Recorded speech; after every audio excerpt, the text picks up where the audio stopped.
Good morning, it's Peter Boulton. I'm just about to set off to go and see one of the businesses that I'm a shareholder in.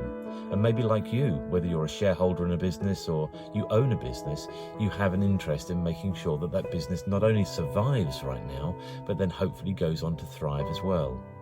And one of the things that I tend to do with businesses is I use something called the three-step process. And the three-step process is quite simple. It's review, plan, and action. And I'm going to go and talk to them today to say, let's do a review of where we are currently. What are we trying to achieve? Then start deciding, what's the plan going forward, even really over the next few weeks? What are the things that we need to do to help make sure that the business not only survives, but hopefully goes on to thrive as well? So maybe that's just an encouragement to you today to think a bit about yourself and your own business and say, well, where are we?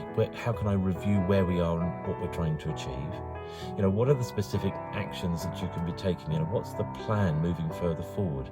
What are those things that perhaps we can write down and say, these are the things that we need to do if we're going to be able to try and develop and grow our business?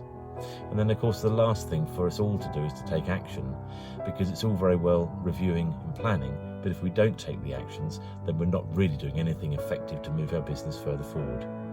So maybe that's my encouragement to you today, just to have a look at your own business and say, okay, review where you are currently. What are you trying to achieve? What's the plan moving forward? What are those specific actions that you could be taking that maybe forms part of that plan? And then maybe just encourage you to take action to make sure you get those things done. Anyway, I'll leave that with you as a thought today. Have a great one.